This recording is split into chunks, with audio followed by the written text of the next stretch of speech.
Jadi sebenarnya tidak semua kejang kita sebut epilepsi. Nah, tapi epilepsi kebanyakan ditandai dengan adanya kejang.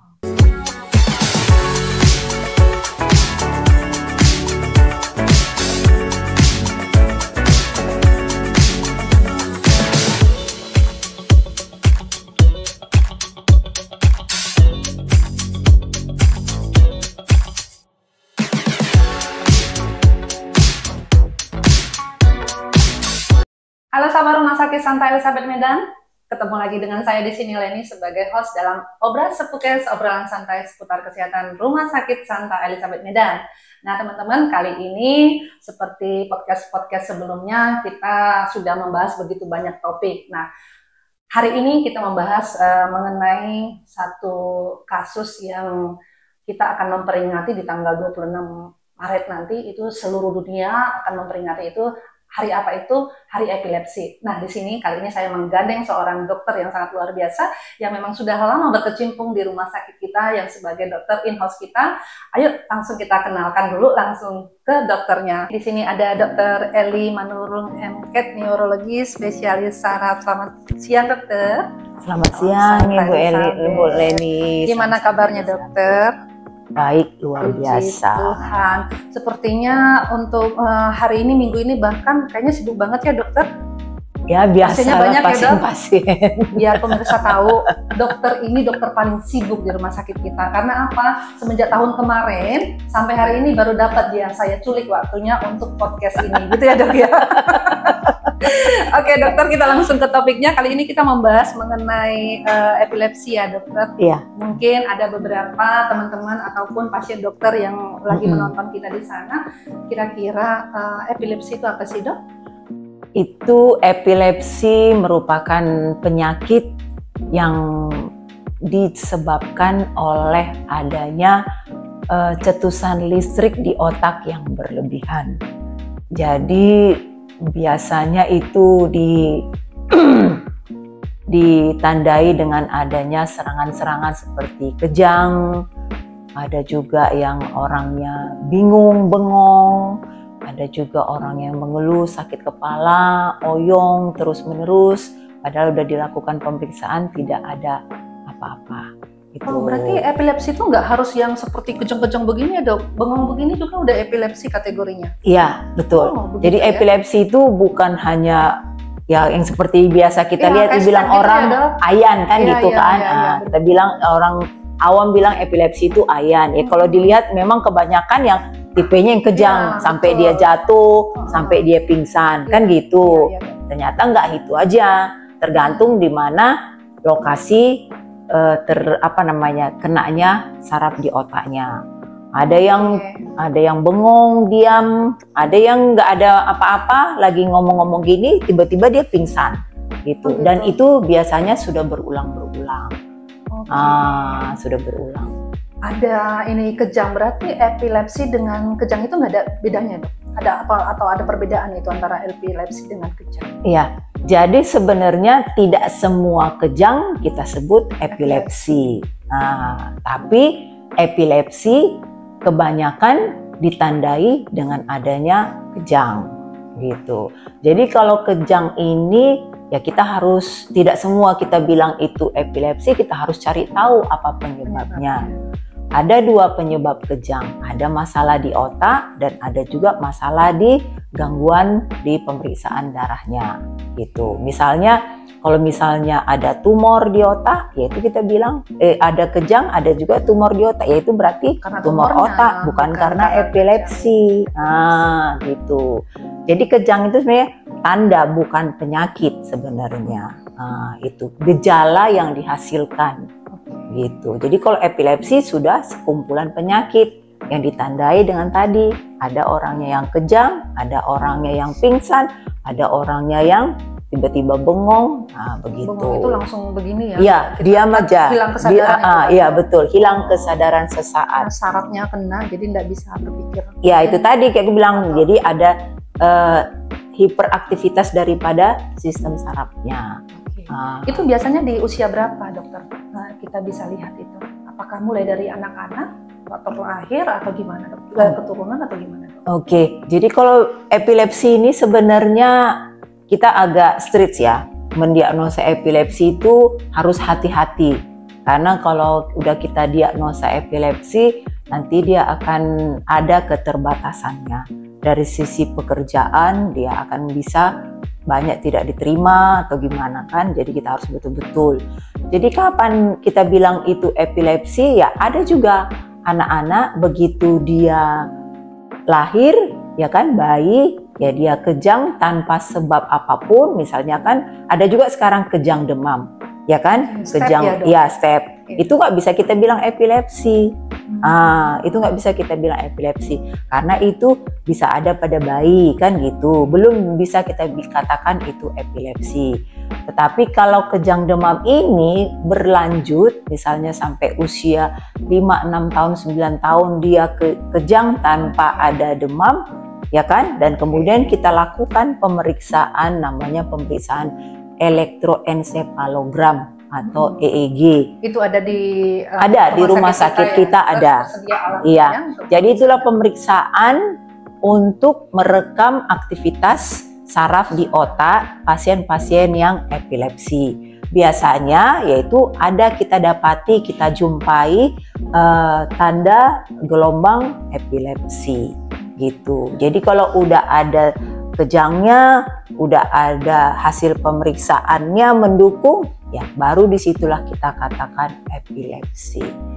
Berarti dari pernyataan dokter tadi saya tarik kesimpulan bahwasanya penyakit epilepsi ini tidak bisa dikatakan dibawa dari lahir ya dokter, ya, karena mendiagnosa dia itu epilepsi apa tidak dia bertahap ya.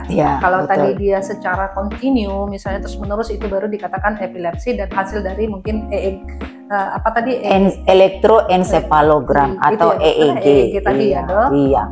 Baik dokter, tapi kan bisa nggak dokter kira-kira ciri-ciri sejak dininya kita mengetahui apakah ini epilepsi atau tidak? Ya biasanya ya tanda umumnya yang paling banyak itu kan seperti saya bilang tadi kejang. Kalau misalnya dia tidak ada tanda apa-apa, tiba-tiba dia kejang, yaitu dan kejadiannya sudah lebih dari 2 kali, biasanya kita harus sudah was-was, kita harus sudah bawa ke dokter. Atau tiba-tiba anaknya diam, kita cakapi dia diam, kan gitu. Itu sudah perlu kita bawa ke dokter, karena itulah yang harus kita lakukan pemeriksaan EEG tadi. Dari pemeriksaan EEG inilah nanti yang akan mendukung diagnosa dari epilepsi itu. Jadi ciri-cirinya itu saja yang paling banyak, yang mungkin kejang ya. Kalau tiba-tiba anaknya kejang gitu kan, kayak orang yang tapi itu disertai demam tidak dok? Tidak, yang tidak disertai demam, tidak tapi bisa kejang itu udah ciri-ciri dininya lah ya dok. Iya. Jadi kayak gue bilang tadi, kalau dia disebabkan oleh demam, kejang namanya kejang demam. Dan itu kan biasanya untuk bayi atau anak, ya kan, yang kita orang bilang kan step. Tapi kalau dia epilepsi ini nggak ada, dia lagi santai-santai, lagi nonton atau lagi makan, tiba-tiba goyang, gemetar, itu tadi yang kita apakan kejang. Faktor yang menyebabkan ini apa dok? Kok bisa? Karena ini kan bukan cuma menyerang anak-anak, jadi tidak berdasarkan faktor umur ya gitu ya dokter. Ya, kira-kira apa yang bisa menyebabkan epilepsi ini terjadi sama kita dok? Oke, jadi kayak saya bilang tadi, kenapa disebut epilepsi? Karena itu akibat adanya cetusan listrik. Jadi aktivitas listrik di otak kita itu meningkat. Paling banyak sebenarnya epilepsi ini diturunkan secara genetik. Keturunan? Bukan keturunan, bisa diturunkan secara genetik. Makanya biasanya kita selalu anamnese, ada nggak keluarganya yang begini. Biasanya kalau ada keluarga yang begitu, si keluarga yang lain pasti ada bisa kena. Itu kemungkinan besar kena. Iya, dan paling itu ada 2 epilepsi. Ada yang primer, ada yang sekunder. Biasanya primer itu kita nggak bisa tahu apa penyebabnya. Ya bisa jadi karena ada ya waktu dalam kehamilan terjadi namanya mutasi gen, ya kan? Jadi pada saat hamil ya terjadi gangguan pada pembentukan otaknya, saraf otaknya, ya kan? Dan terjadi di lokasi epilepsinya sehingga menyebabkan epilepsi nanti dianya. Kemudian ada namanya epilepsi sekunder. Kalau epilepsi sekunder ini ya biasanya muncul di usia-usia dewasa atau usia tua. Kan gitu. Kenapa bisa terjadi? Ya banyak memang faktor. Bisa karena penyakit, ya kan? Misalnya penyakit stroke di areanya dia epilepsi, ya dia akan menyebabkan epilepsi. Tapi itu yang sekunder, disebabkan oleh penyakit yang lain. Di gitu. area epilepsi berarti apakah selain di otak atau di saraf kepala ada di organ tubuh lain ini, dok? Enggak, itu di otak tetap. Tetap di Iya, otak ya. ya biasanya itu namanya kita sebut di lobus temporal. Itu yang paling banyak. Kalau sudah terganggu di situ, ya di situ akan bisa menyebabkan penyakit epilepsi. Oke dokter, dari ini saya ada pertanyaan lagi. Misalnya sudah ada sekali dua kali lah kita lihat saudara kita atau bahkan kita sendiri lah ya dokter yang mengalami itu. Kira-kira untuk mengantisipasinya atau ada nggak pengobatan yang bisa untuk mengatasi hal ini? Karena kan tadi ciri-cirinya nih sudah kita dapat ya dokter, kayaknya ini ada epilepsinya dan kita cek memang mungkin ada gitu ya. Kira-kira dokter untuk menangani ini ada nggak? Ya, sebenarnya jangan, ya kadang kan manusia ini malu ya. Kalau dibilang ayan, penyakit ayan malu kan gitu. Padahal sebenarnya penyakit epilepsi ini ya bisa kita obatin kan gitu. Kalau sudah ada keluarga, tapi biasanya kalau kita sendiri kalau kita yang epilepsi kita tidak merasa bahwa kita itu kejang. Jadi kalau orang yang kejang, yang epilepsi itu dia tidak tahu, tidak sadar. Dia tidak tahu bahwa dia tidak tahu bahwa dia kondisi dia kejang. Yang dia tahu dia lemas, tertidur. Tapi orang di sekitarnya yang melihat melihat dia kejang, bisa sampai berbuih, matanya mendelik gitu. Ada stadium-stadiumnya nggak ini dokter epilepsi ini, seperti kita lihat kayak gagal ginjal, jantung atau kanker, itu ada nggak tahap-tahap? Ada ringan beratnya ada. Kalau dari segi ringan beratnya itu kita lihat dari itu tadi pemeriksaan EEG tadi. Hasil dari bacaan. Iya, hasil dari pemeriksaan elektroensefalogram itu yang menentukan oh ini berat, oh ini masih ringan gitu. Tapi tetap pengobatan tetap ada untuk pasien-pasien epilepsi. Jadi sebenarnya jangan malu, jangan takut untuk diobatin karena memang pemakaian obatnya cukup jangka panjang kan begitu. Jadi kalau udah ada kita nampak atau ada keluarga yang menyatakan bahwa ini kayaknya kejang kemarin dan kejadian itu, baik bawa saja ke dokter. Kalau sudah ada anamnesa begitu ya kita langsung lakukan pemeriksaan EEG tadi, elektroensefalogram tadi. Dari situ kita akan nampak jelas itu. Berarti biasanya seperti itu udah konsumsi obat lah ya? Iya. Seperti diabetes kan? Sudah perlu konsumsi. Harus ada secara rutin ya? Dokter? Iya. Nah jadi gini dokter, mungkin ini menjadi pertanyaan yang seru juga buat pemirsa di rumah. Apabila sudah terjadi kejang nih dok, kira-kira ada nggak efek sampingnya untuk kehidupan kedepannya dia gitu? Kalau sudah terjadi epilepsi, kalau sudah terjadi epilepsi sebenarnya kalau dia pakai obat patuh, terkontrol, kejangnya itu tidak akan muncul. Jadi dia bisa beraktivitas seperti orang normal biasa. Jadi bisa bekerja, bisa bepergian kemana aja kan bisa.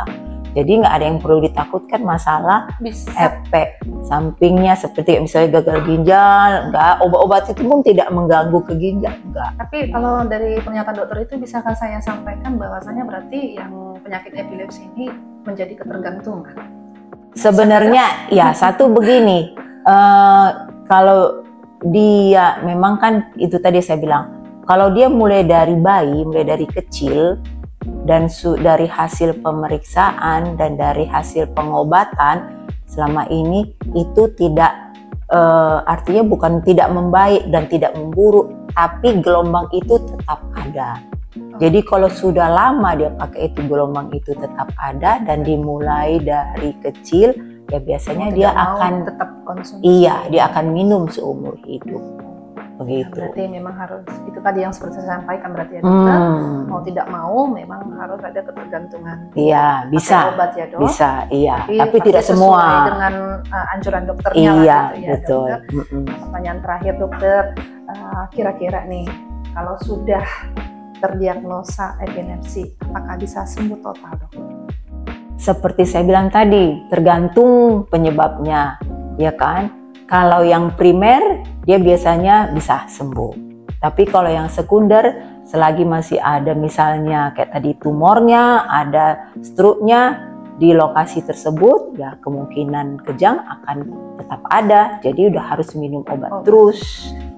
Jadi kalau dikatakan sembuh, ada beberapa pasien setelah minum obat 3 tahun, ya dia tidak kumat lagi. Berarti tergantung bacaan gelombangnya tadi ya dokter? Tergantung iya derajat penyakitnya. Ada harapan dia akan sembuh gitu. Iya betul, bisa berhenti obat. Berarti sangat istilahnya kalau kita bilangin epilepsi ini di kalangan masyarakat sebenarnya secara saya awam ya dokter itu ayan ya dokter. Ayan ya. Kalau orang Jawa di luar sana kan banyak ayan gitu. Ayan kata. Jangan kena air, jangan dekat sungai, jangan dekat api kata. Iya, ya, kan? Karena tiba-tiba bisa faktor kedinginan mungkin terlalu ini kena ke sarafnya, itu yang biasanya di luar sana terjadi ya. Dan ini dokter untuk statement closing sebelum saya ini mungkin ada beberapa dari dokter yang pasiennya dokter di sana mungkin bisa menyampaikan sesuatu mengenai epilepsi ini yang kebetulan setiap tanggal 26 Maret kita adakan ya dokter setiap tahunnya ya dokter. Silakan. Betul ya. Terima kasih. Selamat siang. Salam Santa Elizabeth bagi sahabat Rumah Sakit Santa Elizabeth. Ya, memang setiap tanggal 26 Maret itu seluruh dunia merayakan Hari Epilepsi Sedunia. Kenapa dilakukan begitu? Supaya kita lebih aware ya, lebih waspada terhadap penyakit tersebut.